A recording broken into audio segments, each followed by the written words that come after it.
Hey guys, what's up? It's Ann and McNeil with another Q&A. Welcome to our Q&A video. Now, it's taken us a while to make this video because our schedules are very complicated and very busy, as you can imagine, and editing of the videos takes a lot of time. So the reason I'm saying that is we're gonna attempt to do this in a one take. So it's gonna be like a live stream that we recorded, if that makes sense. So Yes. we don't have time to edit, so we're gonna just give We get her you the done. raw cut thing Yes. here.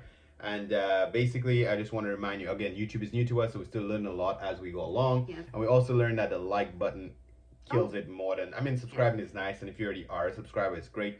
But interaction, leave your thoughts in the description, in the comments. I was the description.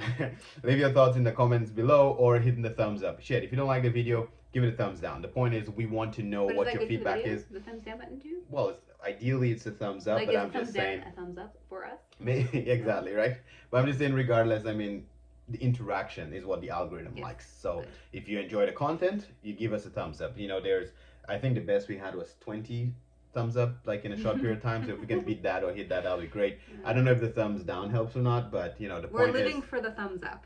well, That's the what it sounds like we're algorithm is saying. living for the thumbs up. So if you want us to keep making videos and you Okay. want YouTube to keep suggesting it Yes. to more people to help more people, that's the way it works, right? You gotta give a thumbs up so YouTube can suggest it. Enough with the thumbs up. Let's go into the questions. First question. Wait, we're gonna try to answer 9 questions in 20 minutes, Neil. Can we do Yes. 20 minutes? 9 questions in 20 minutes. Let's Okay, go. go. First question. How does tax work?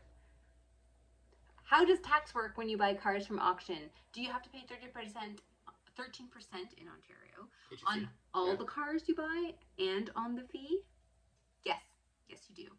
You have to pay 13% on the car. You have to pay 13% on the buy fee. You have to pay 13% on everything. On the Carfax, because I think ADESA. Well, if you buy Every through auction, yeah. ADESA. Adesha.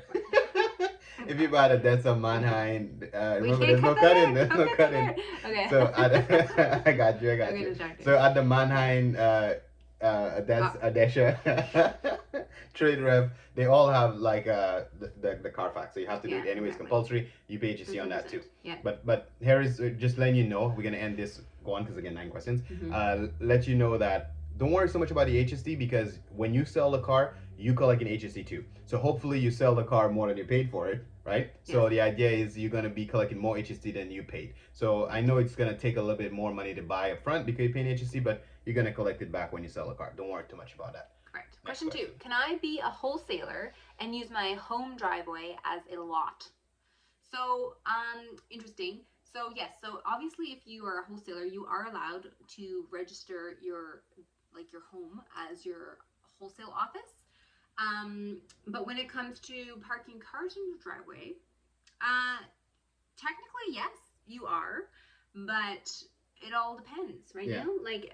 So I think you shouldn't just go over your city bylaws. So in other words, if Yeah. OMBI gave you a license to not sell cars, to register your wholesale business on your driveway, at your home, Yeah. then you have to stay within your driveway limit. So if you live in a house where legally you have a 2-car parking pad, you can't pack more than 2 cars. They're like cars on the grass and shit because Right. the city bylaw officers will come after you, not Exactly. OMBI. Okay, if you live in a property, maybe a farmhouse or something, and you can park 20 cars there, then so be it. Go for However, it. you're not Yeah. supposed to be doing retail sales on your driveway or doing any kinds of repairs on your driveway. Yes. Actually, I was thinking of doing some body work on my car this weekend. But it's Well, really- you cannot make it obvious that somebody will complain and the city and will then come call after you. OMBIC or city or the Well, city, I think more and the then city's you will the get in issue. trouble. The I city think would be it's more the the issue, issue, not really yeah. OMBI, because OMBI give it That's to you, true. but the city bylaws will come and give you a Right. ticket. So Right. I guess the short answer is yes, you Is can do yes, it. but within but- reason. Use your common sense. Use your discretion. You know. Exactly. Good. Yeah. Next. Number 3. Oh, we're doing good. Okay. What are your fixed costs every time you buy a car to get it ready for sale on your lot? Okay. Your fixed costs.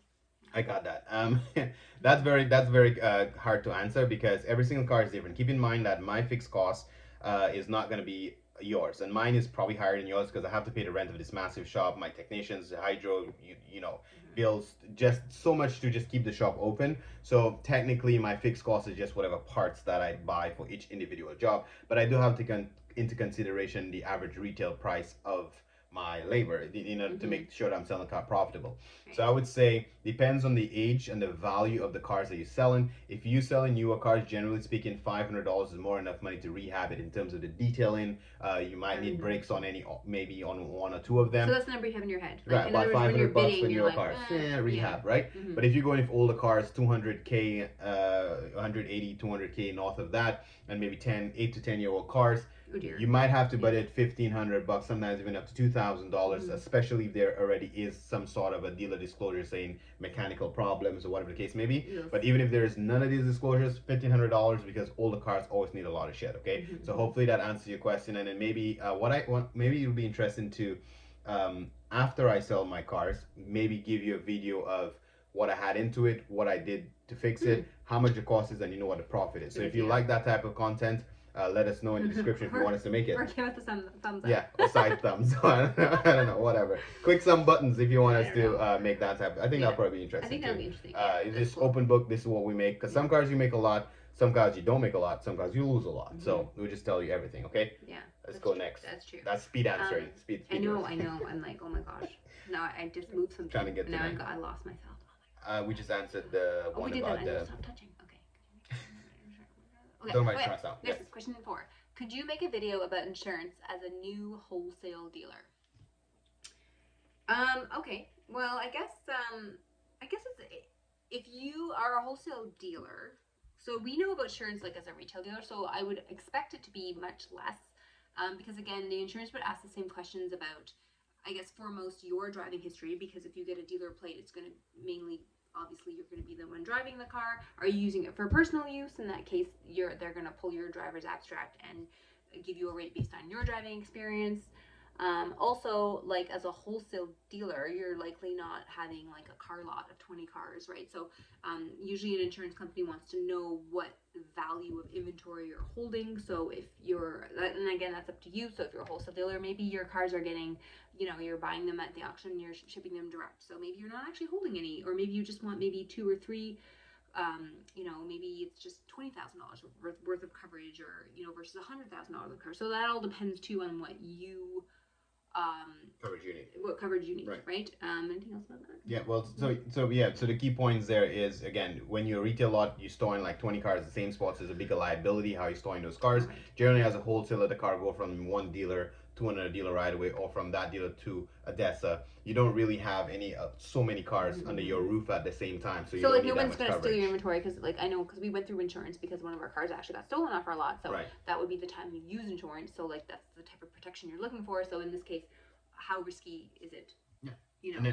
And one other key difference here is probably just to end it, because I know I'm trying to make sure we can answer all those questions and get the key points here. But the key one is the test drives. Yes. So test drives. So obviously as a retailer, you have a lot of people test driving your car. It can be a G2 person. They don't know what the hell they're doing. They can end up in an accident. So their liability is more. As a wholesaler, no random person is driving your car, but and maybe a shuttle driver works for you. People get into accidents. Well, you're a new driver. The point is less experience. The likeliness. So the insurance. There's just more people driving that car. Whereas if you're a wholesaler, you likely don't have that like revolving door of people, customers test driving. You should have like a next button. Next. Oh, that's a good idea. It's like a lightning round. Yeah. Go answer. Okay. I know. Now it's going to be like a 5-minute video. No, it's okay. It's fine.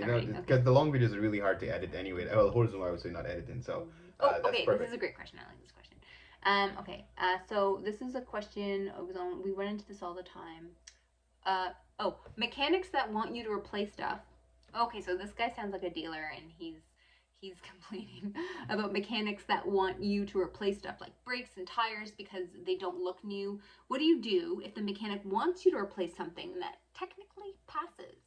What is technically? So, again, technically means like according to you or according to the mechanic. Right. Because it sounds like you're not agreeing with what the mechanic is saying is not passing, and you wish that the mechanic obviously would be like, come on, you should let that go, right? That's what it sounds like, right?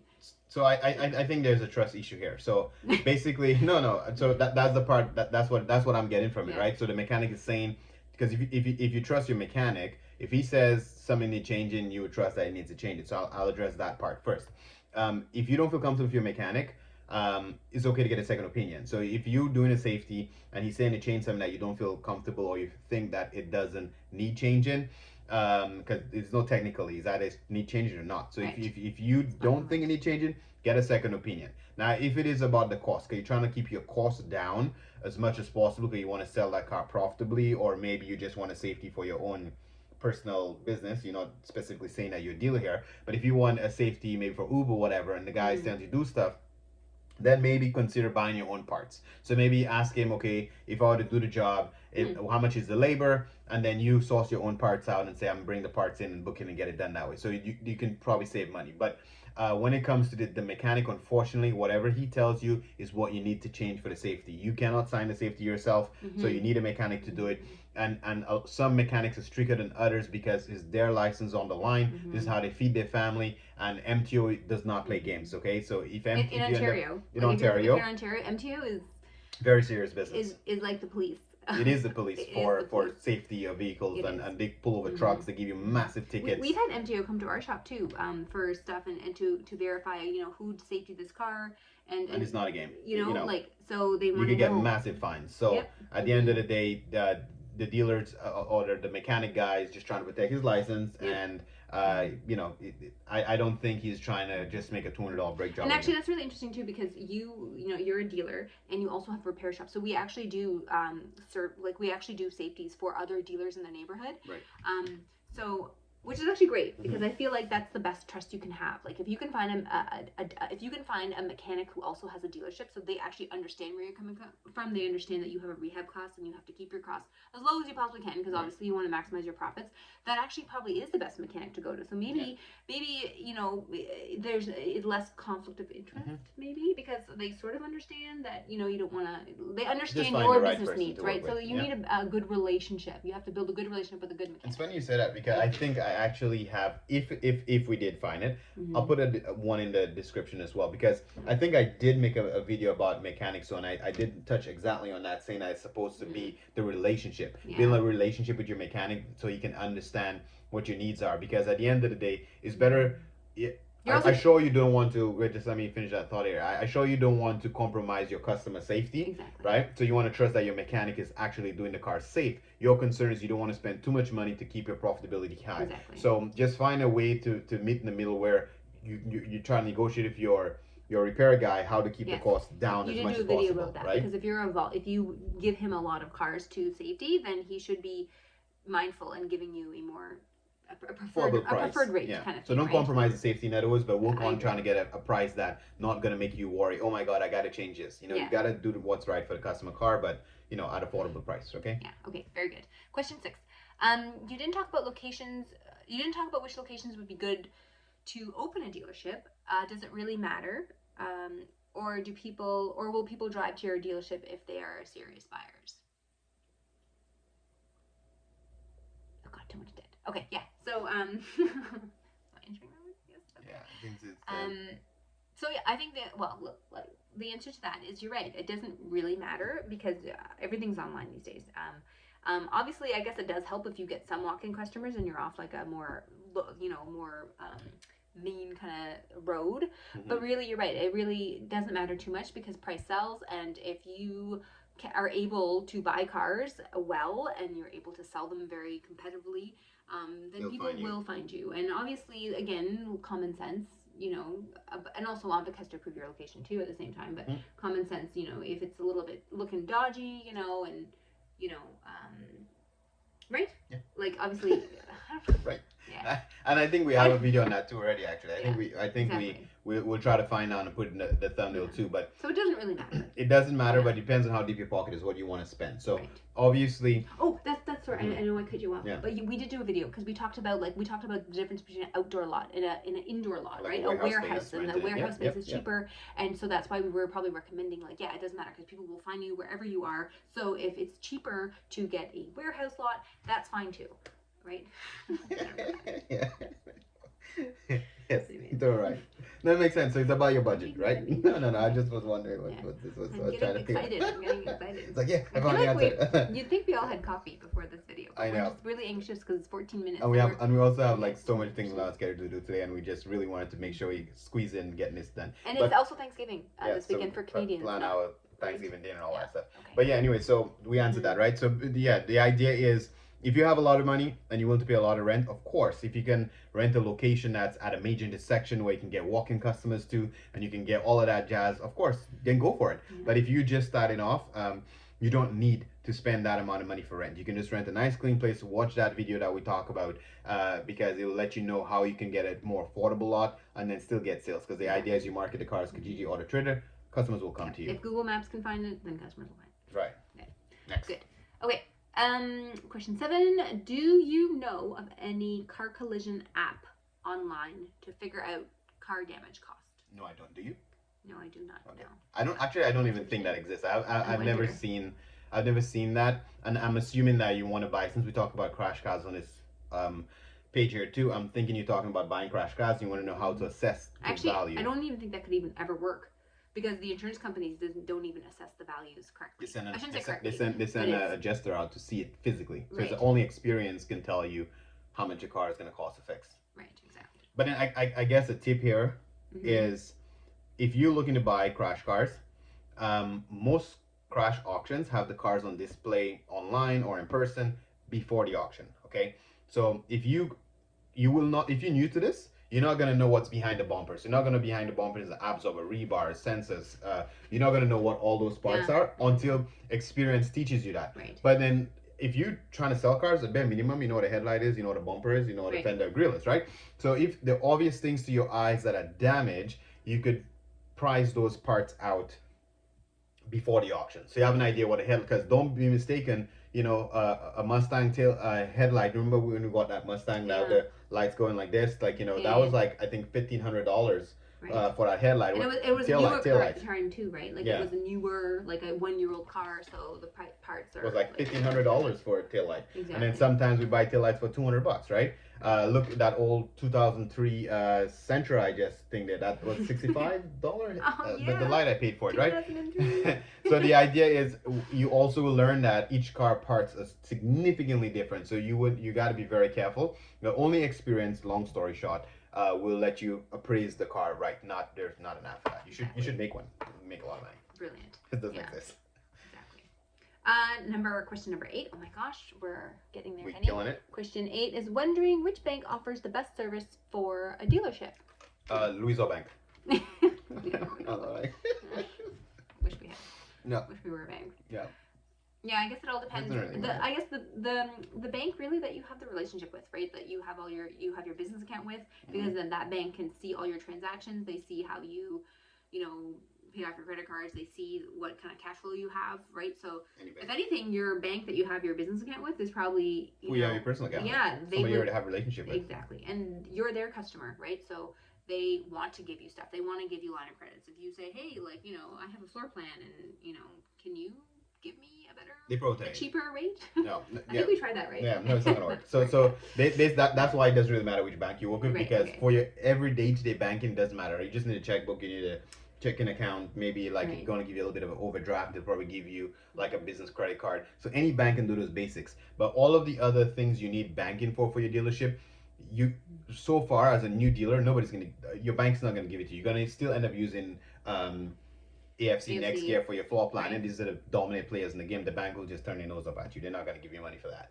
And also to finance your customer cars is not even your home branch that takes care of that type of stuff. So it doesn't really matter which bank you go with. You'd have to start off a broker anyway. And as you have a bigger dealership, then you can get the banks directly to finance your customer cars. So there's no benefit of who you bank with, because again, it's not your home branch that's doing the financing, if that makes sense, right? So it's a totally different department that does finance for your customers. Kind of thing, right? Exactly. So there's no extra perk or benefit. Just use who's convenient for you and who you have a relationship with. Very good. And question 9. I know. Last one. Okay. This is the question. You wanna come for the last question? You can go. It's okay. Because we're not editing. That's okay. Last question.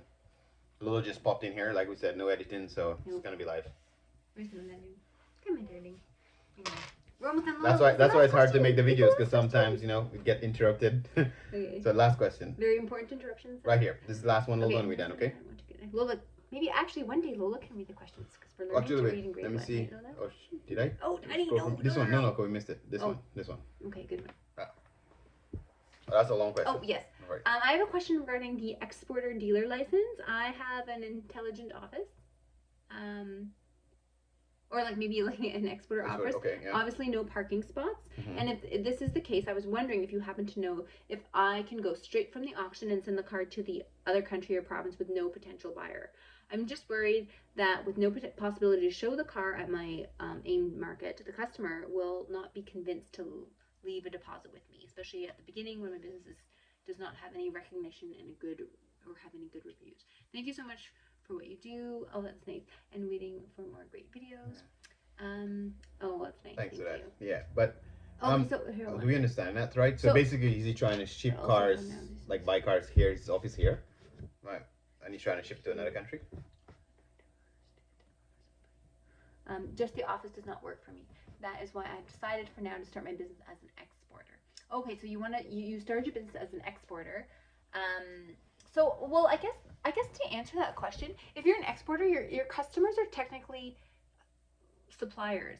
Like if you're an exporter and you're shipping it to another province or even another country, you're technically it's almost like you're a supplier for other. You don't consider exporter dealers. To go from province to province. You're still technically a wholesaler, right? So exporter means he's literally wholesale. Trying to make it leave the country, yes, right? You're so right. To make it leave the country, yeah, I agree. Nobody's going to give you a deposit if you don't have any sense of credibility yet, because you're a new dealer.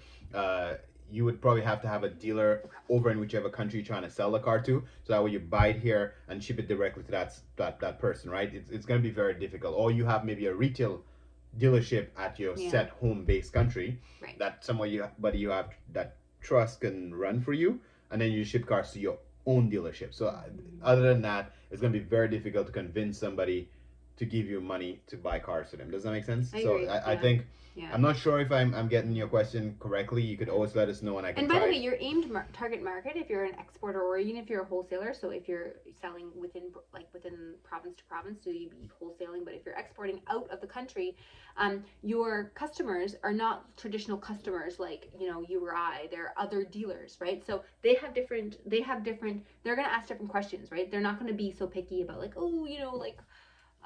you know how like the differences between if your customer is a dealer versus if your customer is just like the average Joe who doesn't see a car, who's literally buying a car every 10 years. The dealers might have more trust in it, right? Right. So a dealer has more trust. The dealer knows what to ask. There's it's kind of like it's a professional relationship. It's different, right? So I don't know if I answered to end it, I think I'll end by saying, there's no shortcuts around it. You're going to have to establish a relationship regardless. You're going to have to establish a network regardless. So if you know you're going to export cars, you have to answer, are you wholesaling them to other dealers? So you need to go over there and make your relationship with those dealers to do that. Are you going to try to retail them yourself? Then you need to have a retail lot over there yourself. If you are going to try, which is the most difficult part, import cars for a retail customer, then you'll have to have some sort of bulletproof deposit refund policy that makes people really, really comfortable to give you money to virtually see the car, send it in, keep the money in trust, and then when the car at the port, then they finish paying for it.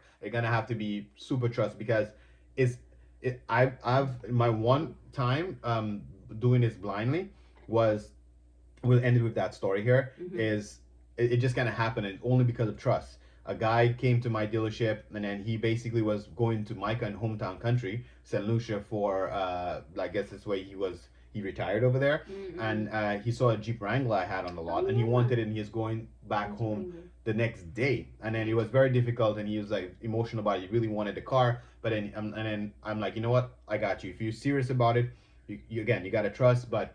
He paid me for the vehicle in full, and he left. He just flew away, and then I basically shipped the vehicle out for him, and then coordinated with him via emails. I mean, I'm very comfortable. Email him every day, let him know the process. Send a picture of the bill of lading for him, let him know that the vehicle was on the way. So I kept communication with him until the vehicle actually touched down, or it's not touched down, it was floating on the boat, until it made it to the country, and then he collided. And the point is clear line of communication, and we made it happen. But it's a very hard thing to do.